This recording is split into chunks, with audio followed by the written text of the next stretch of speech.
Romanos, capítulo 1.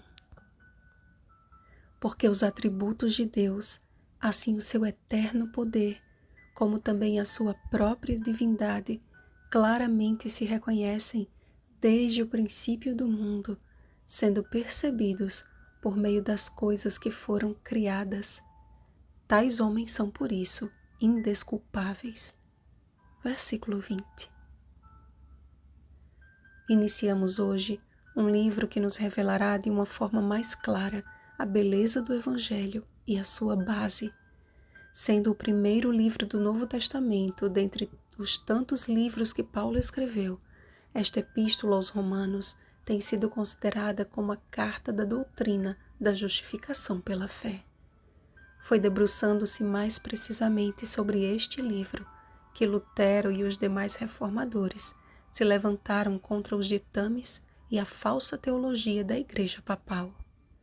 A introdução de Romanos, no entanto, já nos revela que a justificação pela fé não se trata de uma desculpa para pecar.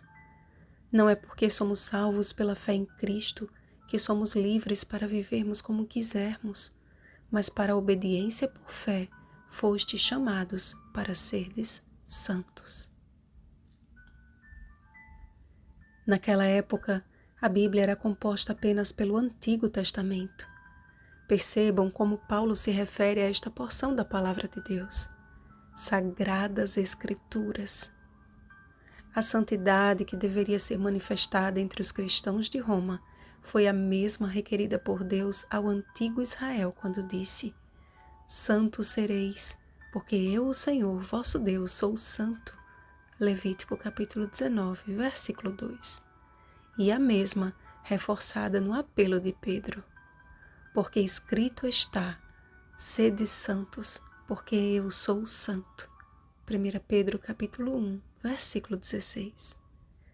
A palavra santo significa alguém que é separado para um propósito, ou como bem escreveu Paulo, separado para o Evangelho de Deus. É todo aquele que decide abrir mão das coisas deste mundo e viver em conformidade com a vontade do Senhor. É sobre este prisma que a epístola de Paulo aos Romanos está fundamentada.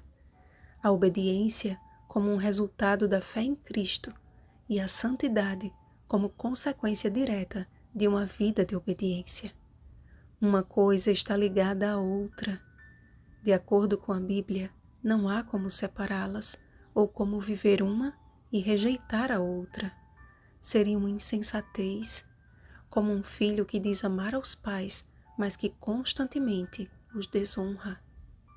Pois a ira de Deus se revela do céu contra toda a impiedade e perversão dos homens que detêm a verdade pela injustiça, isto é, que ignoram a verdade da palavra de Deus para praticarem coisas inconvenientes. Porém, ainda que usem de desculpas ou que desprezem o fato de que cada detalhe da natureza, cada célula, cada parte do corpo humano revela a existência de um Criador inteligente, tais homens são indesculpáveis.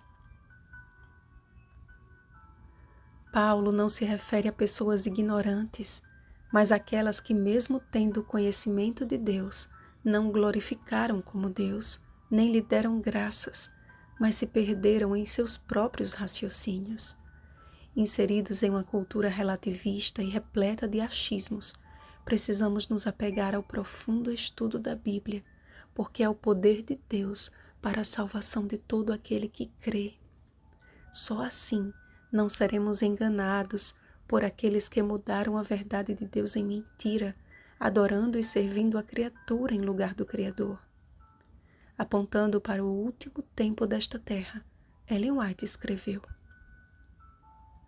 Pessoa alguma, a não ser os que fortaleceram o espírito com as verdades da Bíblia, poderão resistir no último grande conflito. O Grande Conflito, página 593. Muitos pecados são citados pelo apóstolo. São atitudes reprovadas por Deus, mas que constituem, principalmente em nossos dias, o quadro que mais ilustra o cenário real do homem à sua própria imagem. Inculcando-se por sábios, tornaram-se loucos, e como um grande manicômio, o mundo tem sofrido os resultados de tal loucura.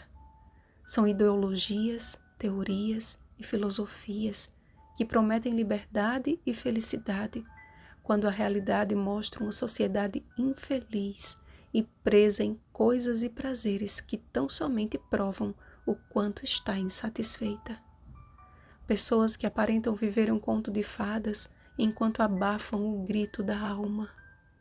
Ninguém, repito, ninguém pode ser verdadeiramente feliz longe dos propósitos de Deus.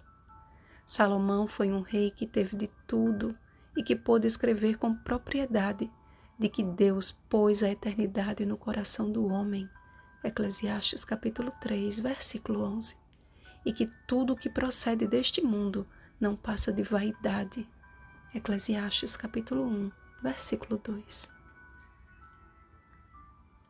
Se as pessoas preferem mascarar o pecado com ideologias liberais, cometendo torpeza, mesmo sabendo que estão pecando, um dia terão que se deparar com aquele que é santo, santo, santo. Apocalipse capítulo 4, versículo 8.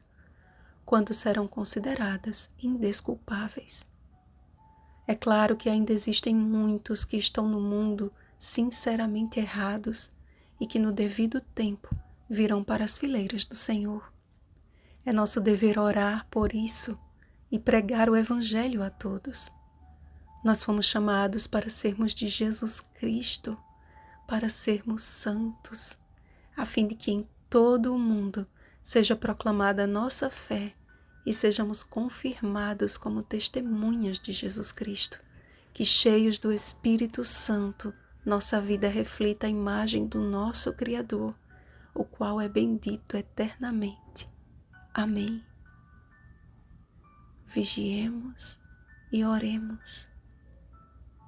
Bom dia, reflexos de Jesus. Rosana Garcia Barros.